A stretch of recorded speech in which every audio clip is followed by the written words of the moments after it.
L'élection éternelle, la marque de la bête. Le temps, telle une rivière qui ne s'arrête jamais, avance, et avec lui, l'humanité se rapproche d'un moment crucial de son histoire.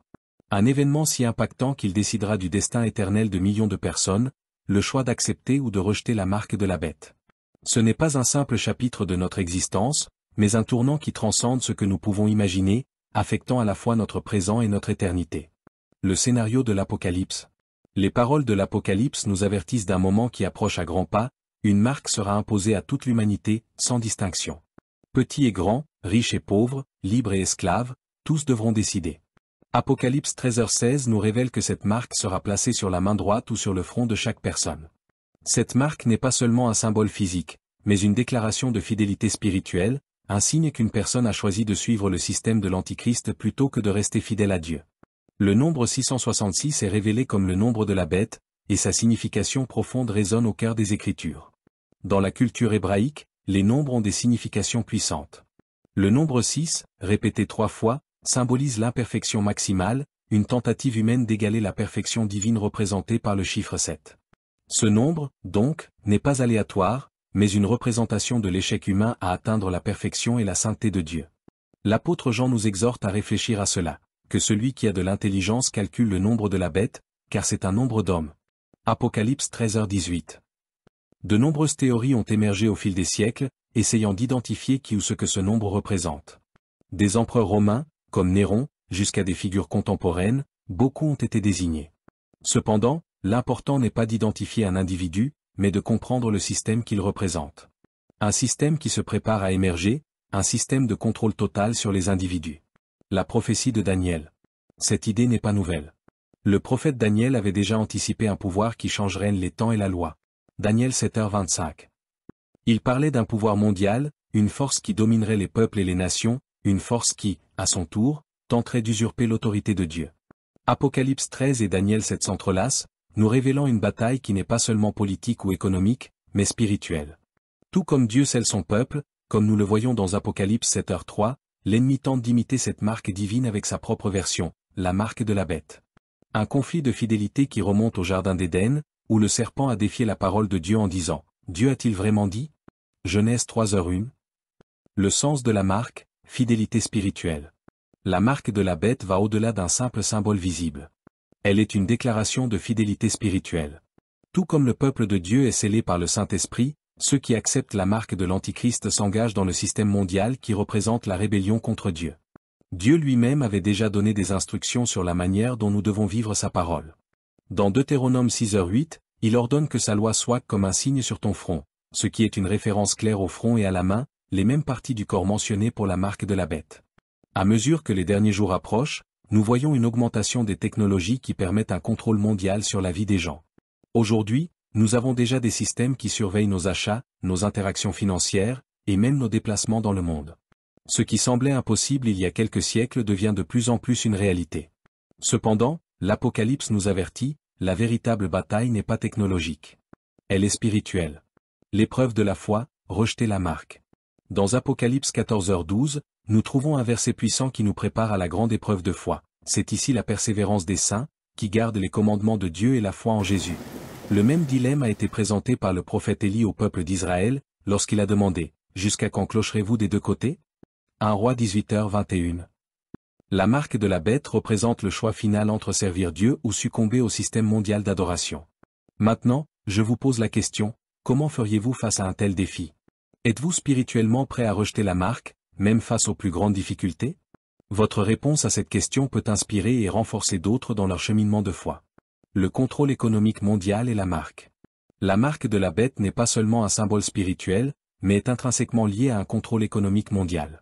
Apocalypse 13h17 nous dit clairement, « Et personne ne pourra acheter ni vendre, sans avoir la marque. » Il est impressionnant de penser qu'une prophétie vieille de près de 2000 ans décrit avec une telle précision un système de contrôle économique mondial qui ne devient viable qu'aujourd'hui.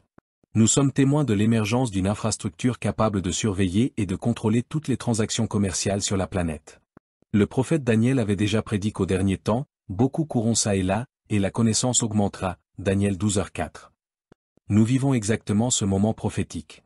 Les avancées technologiques, l'argent numérique, les transactions financières instantanées sont autant d'étapes qui nous rapprochent de plus en plus d'un système mondial de contrôle économique. L'alliance du dragon, de la bête et du faux prophète. Dans Apocalypse 16h13, nous trouvons la description d'une alliance de 3 forces puissantes, le dragon, la bête et le faux prophète. Cette alliance représente l'union de pouvoirs religieux, politiques et économiques qui mettront en place le contrôle mondial, y compris l'imposition de la marque de la bête. Ce système, cependant, ne se limite pas à l'économie. Il est une force spirituelle qui exige l'adoration de l'Antichrist au lieu du Dieu véritable. La question centrale n'est pas le contrôle économique en soi, mais l'adoration. Comme Jésus nous l'a enseigné dans Matthieu 6h24, vous ne pouvez servir Dieu et Mammon. La marque de la bête représente ce choix entre servir Dieu ou le système mondial d'adoration. La fausseté de la richesse. L'apôtre Jacques nous avertit également du danger de l'amour des richesses. Dans Jacques 5, 1-3, il parle du jugement qui viendra sur les riches qui mettent leur confiance dans leurs possessions, en disant « Votre or et votre argent sont rouillés ». Ce n'est pas une condamnation de la richesse en soi, mais un avertissement contre le fait de faire confiance aux richesses matérielles au lieu de faire confiance à Dieu. L'histoire de Joseph en Égypte offre un parallèle intéressant. Pendant la famine, Joseph a administré un système où tout le monde dépendait du gouvernement pour obtenir de la nourriture, Genèse 47, 13-26. Cependant, tandis que le système de Joseph visait à préserver des vies, le système de la bête forcera la soumission. L'amour de l'argent. La Bible nous rappelle également dans 1 Timothée 6h10 que l'amour de l'argent est la racine de tous les maux. Le système de la marque de la bête utilisera notre dépendance économique comme un outil pour forcer la soumission. Notre foi sera mise à l'épreuve de manière absolue. Mais il y a une promesse puissante et réconfortante dans les Écritures. Dieu, qui a soutenu Élie avec des corbeaux, 1 Roi 17, 4-6, et Israël avec de la manne dans le désert, promet de prendre soin de son peuple fidèle, même en temps de grande tribulation. Matthieu 6h33 nous rappelle, « Cherchez d'abord le royaume de Dieu et sa justice, et toutes ces choses vous seront données en plus. » Alors que nous nous rapprochons d'événements qui changeront le cours de l'histoire, les choix que nous ferons auront des conséquences éternelles. La marque de la bête n'est pas seulement un symbole ou un contrôle économique, mais une décision spirituelle qui déterminera notre fidélité à Dieu ou au système de l'Antichrist. Êtes-vous prêt à relever ce défi? Avez-vous recherché la force spirituelle nécessaire pour résister? L'avenir dépend des choix que nous faisons aujourd'hui. Ce que signifie vraiment rejeter la marque de la bête, une réflexion biblique. Imaginez un instant un scénario sombre mais possible, basé sur les paroles de l'Apocalypse. Vous vous réveillez, en essayant de faire des courses ou de payer une facture, vous découvrez que votre carte de crédit ne fonctionne plus. L'argent numérique que vous aviez accumulé devient inaccessible. Les comptes bancaires sont bloqués, et vous ne pouvez même plus faire le plein de votre voiture ou payer un simple panier de courses. Cela semble être un scénario de science-fiction, n'est-ce pas? Mais c'est exactement ce que les Écritures nous avertissent pour les derniers jours.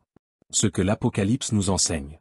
Dans Apocalypse 13, 16-17, la Bible révèle qu'à la fin des temps, un système de contrôle total du commerce sera imposé, dans lequel personne ne pourra acheter ni vendre sans la marque de la bête. C'est l'un des aspects les plus difficiles de la prophétie, car il touche aux besoins les plus fondamentaux de la vie, la nourriture, l'eau, la santé, le logement. La Bible ne minimise pas cette réalité, au contraire, elle la décrit de manière implacable.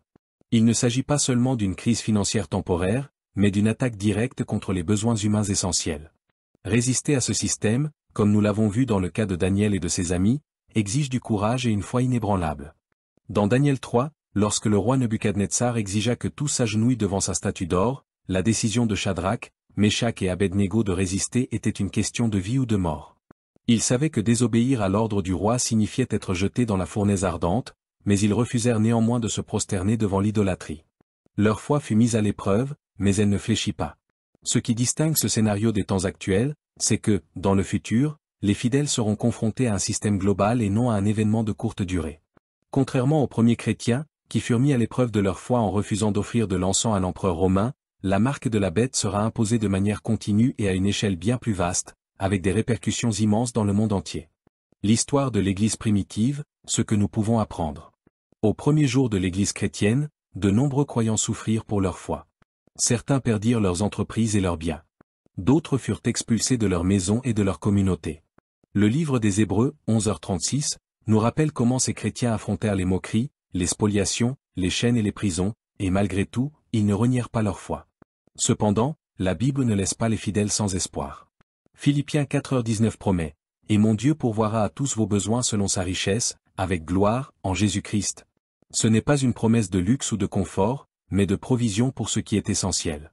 Tout comme Dieu prit soin du peuple d'Israël pendant les 40 ans dans le désert, il pourvoira aussi pour les siens, même dans les situations les plus adverses.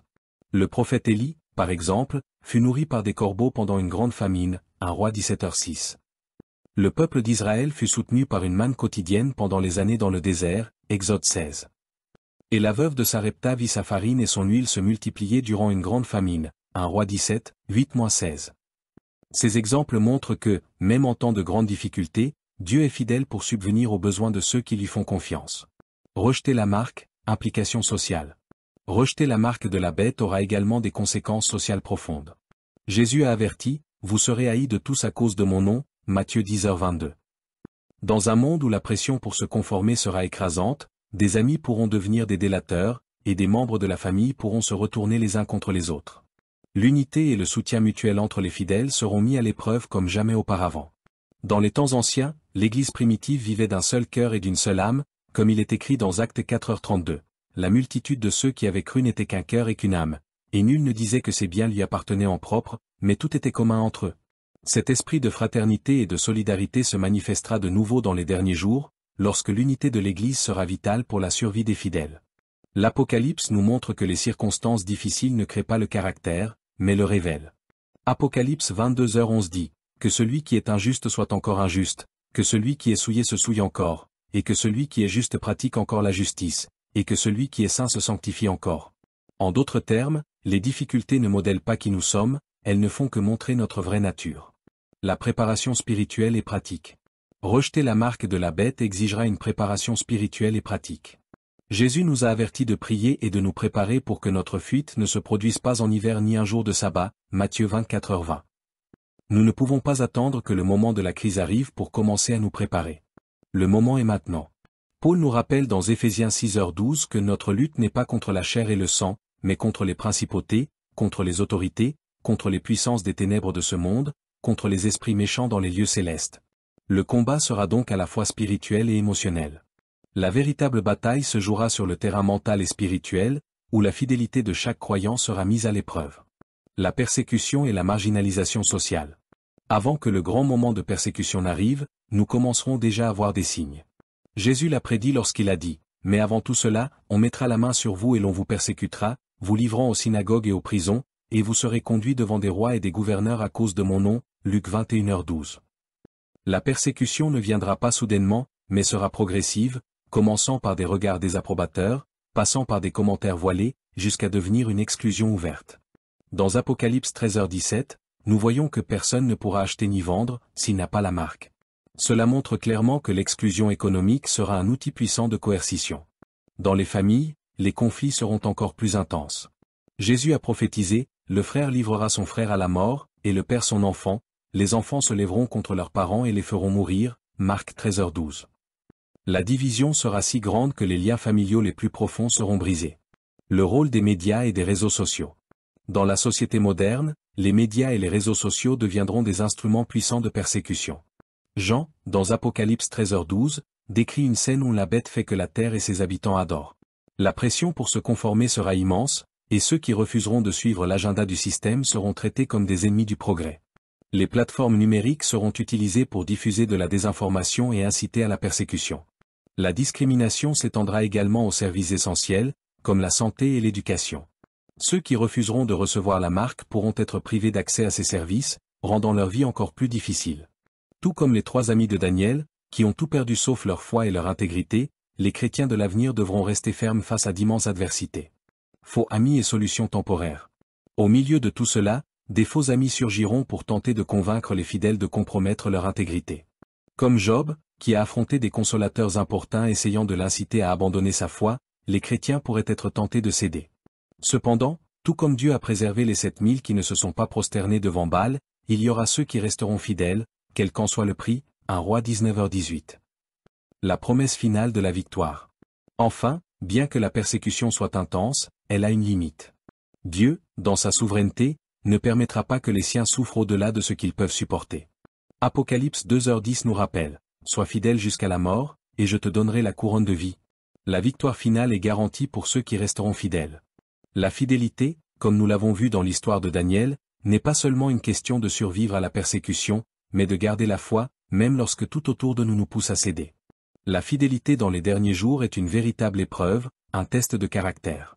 Tout comme Daniel, qui a continué à prier 3 fois par jour malgré la menace de mort, Daniel 6h10, les fidèles d'aujourd'hui doivent également être fermes dans leurs convictions.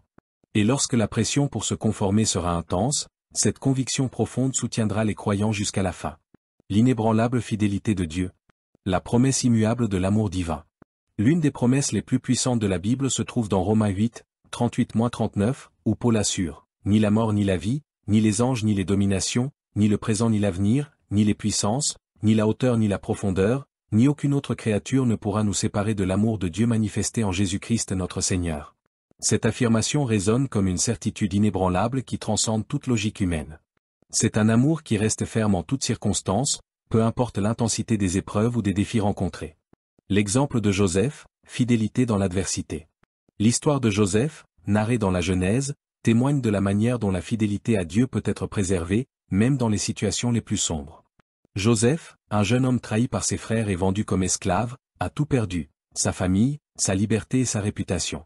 Cependant, même face à tout cela, la Bible nous dit que l'Éternel était avec Joseph, Genèse 39, 21. La présence divine ne l'a pas abandonné, même lorsqu'il était en prison, et Joseph a continué à être fidèle à Dieu en toutes circonstances. Dans les moments de crise, c'est la fidélité à Dieu qui soutient ses enfants. Joseph non seulement a résisté au mal, mais il a également fait le bien, même à un coût élevé. Il a refusé les tentations de la femme de Potiphar, gardant son intégrité alors que personne ne le surveillait. Sa fidélité n'était pas seulement une résistance passive, mais une affirmation active de son caractère et de son amour pour Dieu. Le défi de la fidélité, résister à la pression du monde. Cependant, la fidélité n'est pas toujours comprise par le monde. Souvent, elle semble insensée aux yeux de ceux qui ne comprennent pas le plan divin. Un exemple clair de cela est celui des 3 jeunes Hébreux, Shadrach, Meshach et Abednego, qui, face à l'ordre d'adorer la statue du roi Nebuchadnezzar, non seulement ont refusé, mais ont également affirmé publiquement leur foi. Notre Dieu, que nous servons, peut nous délivrer de la fournaise ardente, et il nous délivrera de ta main, ô roi, Daniel 3, 17-18. Ce type de fidélité a un prix, et bien souvent, ce prix est élevé, comme nous le voyons tout au long de la Bible. La fidélité dans le contexte de l'obéissance et du sacrifice. La fidélité implique également de faire le bien, même quand il serait plus facile de faire le mal. Noé, par exemple, fut appelé à construire une arche dans un monde où la pluie était rare, et l'idée d'un déluge semblait insensée. Cependant, Noé obéit à l'ordre de Dieu, faisant confiance à la promesse divine. De même, Abraham quitta sa terre natale, sans savoir où il allait, mais suivant l'appel de Dieu dans un acte de foi aveugle, Hébreux 11h8. Moïse, quant à lui, choisit de souffrir avec le peuple de Dieu plutôt que de profiter des plaisirs temporaires du péché.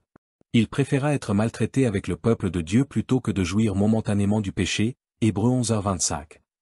Chacun de ces exemples révèle que la fidélité d'un serviteur de Dieu défie souvent la logique humaine et se manifeste dans des décisions apparemment irrationnelles aux yeux du monde. La fin des temps, la lutte pour la fidélité. Dans l'Apocalypse, nous sommes avertis qu'à la fin des temps, la pression pour compromettre la foi sera immense. Dans Apocalypse 13h16, nous voyons que tous, petits et grands, riches et pauvres, libres et esclaves, seront forcés d'accepter la marque de la bête. Il n'y aura pas de neutralité ni de demi-mesure. La décision sera claire, choisir la fidélité à Dieu ou la conformité au monde. Cependant, même face à cette pression, Dieu promet de nous garder en paix, comme le dit Ésaïe 26, 3. À celui qui est ferme dans ses intentions tu assures une paix parfaite, parce qu'il se confie en toi. Cette paix ne dépend pas des circonstances, mais d'une confiance inébranlable en Dieu. Le courage d'Esther, parler quand le silence est plus sûr. Le livre d'Esther révèle un autre aspect de la fidélité. Esther, une jeune femme juive, fut appelée à un moment crucial de décision. Quand son peuple était menacé de destruction, elle dut prendre une décision décisive, même si cela mettait sa vie en danger. Elle déclara, « Qui sait si ce n'est pas pour un temps comme celui-ci que tu es parvenu à la royauté ?» Esther 4h14. Son courage à parler alors que le silence aurait été plus sûr nous enseigne que la fidélité exige souvent d'agir de manière audacieuse et décisive. La fidélité dans le témoignage public, Pierre et Jean. Quand les apôtres Pierre et Jean furent interdits de prêcher sur Jésus, leur réponse fut claire et directe. « Jugez s'il est juste devant Dieu de vous obéir plutôt qu'à Dieu » Actes 4h19. Cette clarté de but, cette certitude dans la mission et l'obéissance à Dieu, sera également nécessaire dans les derniers jours.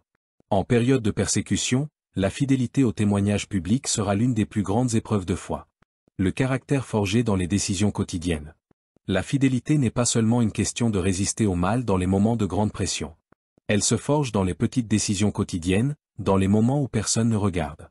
Comme Joseph, qui, même sans surveillance, a résisté à la tentation de séduire la femme de Potiphar, Genèse 39, 9, la fidélité se prouvera dans les choix de chaque jour. Cette fidélité culmine dans Apocalypse 14h4, où les fidèles sont décrits comme ceux qui suivent l'agneau partout où il va. La fidélité ne se résume pas à éviter la marque de la bête, mais à développer une relation si intime avec Jésus que suivre ses ordres deviendra naturel, peu importe le coût. Provision divine pendant la crise, exemple d'Élie et des Israélites dans le désert. Dieu a toujours pourvu pour son peuple en temps de crise. Un exemple notable est celui d'Élie, durant la grande sécheresse en Israël. Lorsque les ressources naturelles ont échoué, Dieu a utilisé des moyens surnaturels pour soutenir son serviteur. Des corbeaux lui ont apporté du pain et de la viande, et une pauvre veuve a été bénie avec des provisions miraculeuses de farine et d'huile, 1 Roi 17. De manière similaire, dans le désert, Dieu a soutenu les Israélites avec de la manne, une nourriture qui ne pouvait être stockée ni commercialisée, mais qui apparaissait fidèlement chaque jour, Exode 16h4. Cette dépendance constante envers Dieu était une leçon quotidienne pour le peuple, leur apprenant à faire entièrement confiance à sa provision. La promesse de provision pour ses fidèles. Philippiens 4h19 nous rappelle, « Mon Dieu pourvoira à tous vos besoins selon sa richesse, avec gloire, en Jésus-Christ. » Cette promesse, loin d'être une simple affirmation optimiste, sera mise à l'épreuve dans les moments les plus difficiles. Quand les systèmes humains échoueront, Dieu se manifestera de manière inattendue, comme il l'a fait avec Joseph, qui a prospéré même en prison, Genèse 39, 23. La provision surnaturelle, l'exemple de Ruth et la multiplication des pains. Dieu peut utiliser des moyens apparemment ordinaires pour pourvoir. Ruth, en glanant des épis dans les champs, a trouvé du soutien, conformément à la loi de Dieu pour les pauvres, Ruth 2. Parfois, la provision de Dieu est surnaturelle, comme lorsque Jésus a multiplié les pains et les poissons pour nourrir une grande foule. Un autre exemple est la veuve de Sarepta, qui a obéi à la parole de Dieu et a vu le miracle de la provision dans sa maison. La farine qui était dans le pot ne manqua point, et l'huile qui était dans la cruche ne diminua point, 1 Roi 17h16. Lorsque l'obéissance est pratiquée, même dans les situations les plus improbables, des portes s'ouvrent pour une provision surnaturelle. L'Église du reste, la fidélité dans les dernières générations. À la fin des temps, Apocalypse 12h17 parle d'un groupe spécial appelé le reste, composé de ceux qui gardent la foi au milieu du chaos. Ce n'est pas un groupe de super-chrétiens, mais de personnes ordinaires qui, par la grâce de Dieu, sont restés fidèles à tout prix. Ils ne seront pas connus par leur quantité, mais par la qualité de leur foi, comme ce fut le cas des 300 hommes qui restèrent avec Gédéon, Juge 7. En période d'apostasie généralisée, le reste trouvera sa force dans la communion entre fidèles, comme on le voit dans Malachie 3h16, où ceux qui craignent Dieu se parlent, et Dieu entend et répond. Ce groupe sera marqué par l'obéissance au commandement de Dieu et le témoignage de Jésus, accomplissant l'appel d'être une lumière dans le monde. Conclusion, une fidélité inébranlable dans l'avenir. La fidélité, comme nous l'enseigne la Bible, est un processus continu. Elle commence par une totale soumission à Dieu et est testée dans les moments d'épreuve et d'adversité. Chaque pas de fidélité apporte avec lui la certitude que Dieu est avec nous. Alors que nous affrontons les difficultés du monde, souvenons-nous que la fidélité à Dieu n'est pas seulement une question d'éviter le péché ou de résister à la tentation. C'est une question de suivre Christ, avec confiance, partout où il nous appelle. Prions donc pour que, dans chaque situation, nous puissions être fidèles, sachant que l'amour de Dieu nous soutient en toutes circonstances. Que notre fidélité se reflète non seulement dans les grandes décisions, mais aussi dans les petits choix quotidiens. Et, à la fin, nous pouvons être sûrs que notre récompense sera incommensurable. Si cette vidéo a touché votre cœur, abonnez-vous à la chaîne et partagez-la avec des amis qui ont besoin d'entendre ce message de fidélité. Laissez un commentaire sur la manière dont la fidélité à Dieu a impacté votre vie et partagez votre expérience avec nous. Le reste dans les derniers jours, trouvez refuge et force en temps de crise.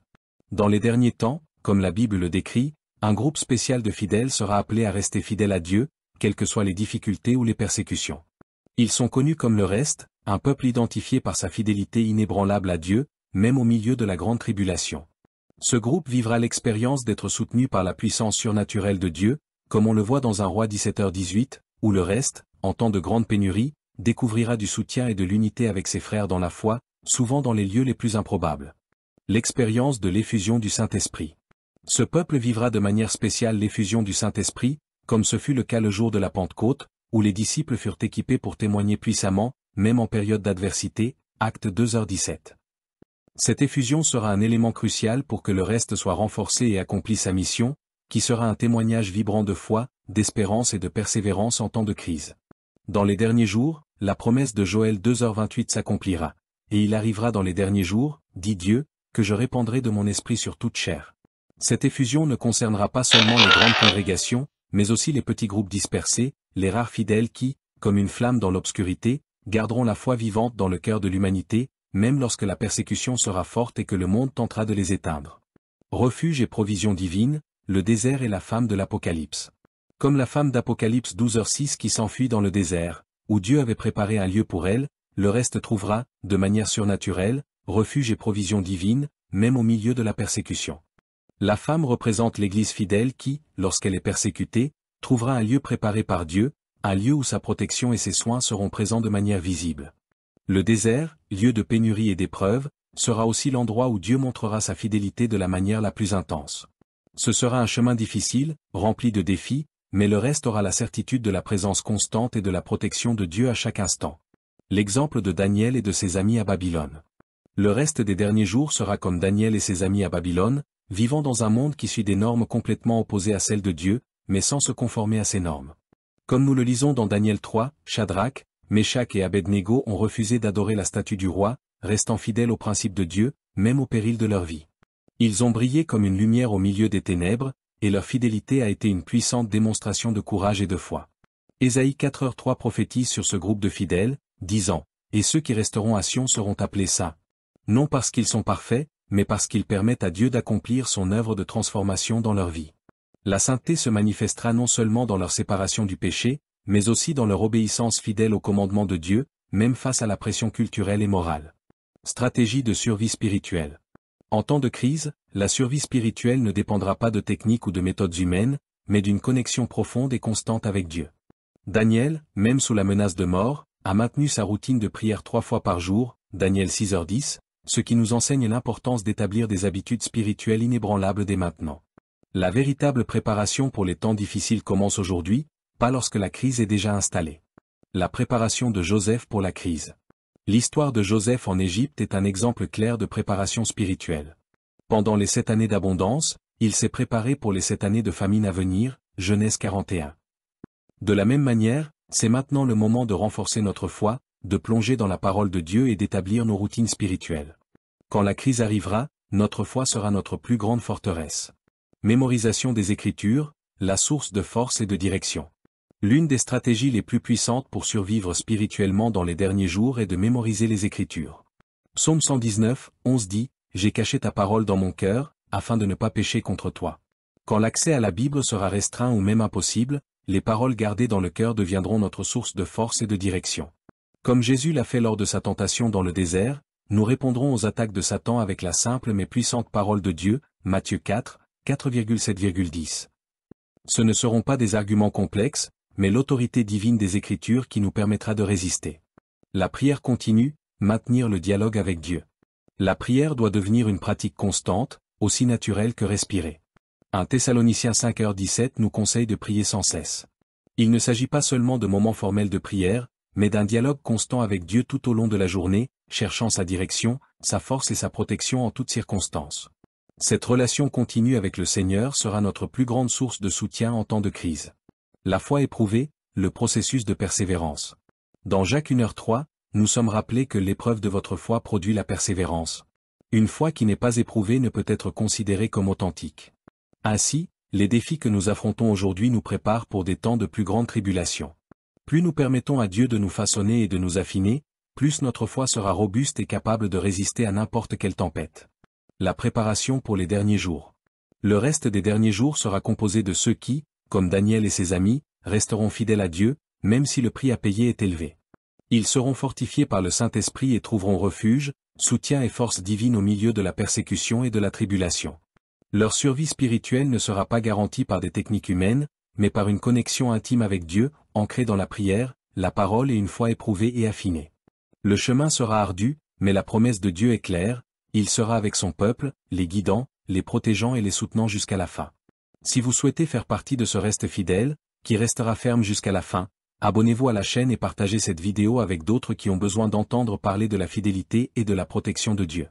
Laissez un commentaire sur la façon dont vous vous préparez spirituellement pour les temps à venir et partagez vos stratégies de foi et de prière.